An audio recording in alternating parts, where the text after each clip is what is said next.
Hey there, good afternoon. From the KUOW newsroom, this is Seattle Now. I'm Paige Browning with today's top stories. It's Tuesday, April 28th. Starting at the detention center, Washington state officials are demanding that health inspectors be allowed inside the immigration detention facility in Tacoma.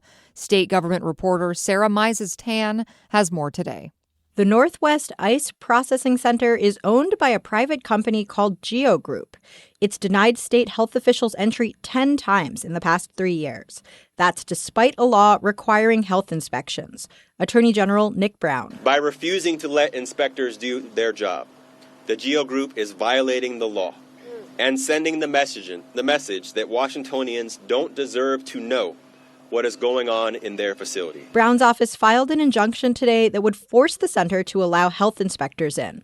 The state health department has received over 3,000 complaints about living conditions inside the facility, ranging from dirty water to food containing insects to sexual assault. KUOW Group did not respond to a request for comment. In Olympia, I'm Sarah Mises-Tan. Governor Ferguson got one decision in his favor already today. An activist says he has dropped his petition to recall the governor. The Washington State Standard reports resident Connor Edwards filed the petition April 1st because he thought Ferguson wasn't following state law that requires he be quick to make appointments to the Public Disclosure Commission. But Ferguson has filled both empty seats as of Friday, so now Edwards has dropped the case. He's filed hundreds and hundreds of campaign finance complaints against candidates, according to the Seattle Times. Getting into city news now. This caught attention today. Seattle police have increased drug possession arrests, despite a recent law meant to bring arrests down. The city council reviewed new data on the rates today. In Seattle, police are trained to provide diversion, drug treatment, and other non-jail alternatives as the first priority when someone's possessing narcotics. But possession arrests went up 47% in the last year, while diversion went down by 30%. The city and police department are reviewing the data.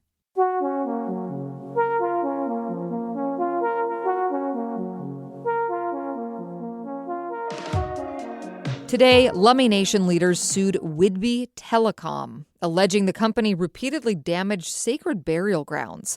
The federal lawsuit cites examples that include telecom workers cutting through known sacred grounds, allegedly losing remains and leaving remains exposed to the elements. Lummi Nation is seeking full access to the work areas to document alleged damage and rebury ancestors. The Bellingham Herald reports that requests for comment from Whatcom County and Whidbey Telecom have not been returned. Two former UW medical residents are suing a program intended to help physicians struggling with mental health or substance use issues. Anna Boyko-Wyrock has more today.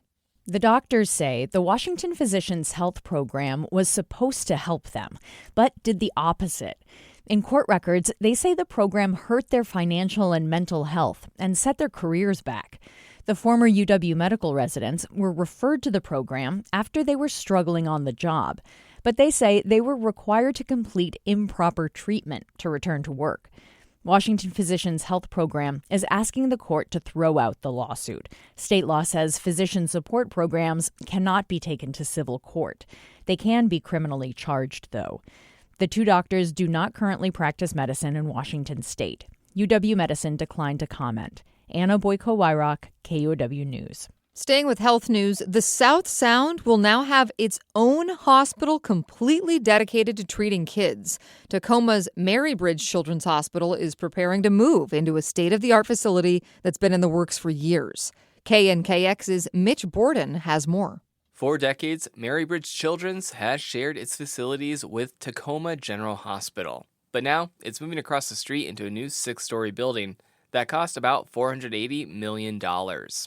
It'll include its own emergency department, operating rooms, and helicopter pad. Ben Whitworth is the hospital's chief operating officer. He says this new space will actually make it easier for kids and adults in Tacoma to get medical care. The space that the pediatric patients were taking up at Tacoma General, now that's clear for adult patients to have more access. So we truly are expanding access to care in this whole community for both kids and adults. He says the new children's hospital will also create more than 250 new jobs. It's set to open to patients on May 16th. I'm Mitch Borden, reporting.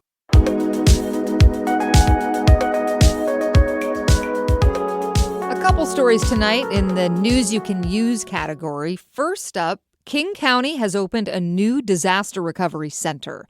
This one's for people who need help with their FEMA applications for damages they suffered during the historic December flooding. It's open at the King County Elections Office Tuesdays through Fridays until June 10th.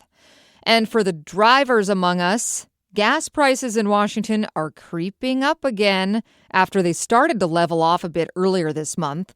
AAA says Washingtonians are now paying an average of $5.51 for a gallon of regular unleaded.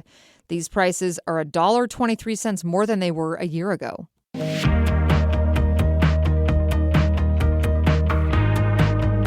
A Seattle artist now has a statue at each of the 3 major stadiums in the city. Officials organizing events for the Soccer World Cup revealed his latest at Lumen Field Monday.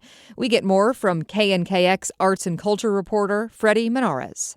Artist Gerard Tsurukawa unveiled the bronze statue called Vital Spirit near the stadium's north entrance. Well, there it is. The 9-foot-tall piece looks like 2 human figures standing back to back. One side has smooth curves, while the other is jagged. The figure reaches toward the sky and forms a circle that Tsurukawa says represents unity. Tsurukawa has sculptures throughout the region. And if you've caught a Mariners game at T-Mobile Park or been to Seattle Center, you've likely seen his work. I have one at Climate Pledge and I have one at the Mariners Stadium, so I have one here. So we need to build another stadium. The Seattle FIFA World Cup Local Organizing Committee commissioned this latest creation. It serves as a starting point for a tour of public art that spans roughly 4 miles. In Seattle, I'm Freddie Menares. We'll end by looking out on the landscape today, or imagining it if you're here amongst the skyscrapers. It's that time of year when clumps of wildflowers sprinkle the landscape. On the hills outside of the Tri-Cities, on the bluffs in Spokane, out on the coast. We're in the early season of wildflower joy. Recently, Northwest Public Broadcasting's senior correspondent Anna King rolled up the steep gravel roads outside Prosser with a regional wildflower expert. Ernie Crediford is slowly driving me up McBee grade. We're up way high, and there are no guardrails. Crediford is craning his neck to spy wildflowers and native plants on the hillside. I'm hoping his gaze soon returns to the road.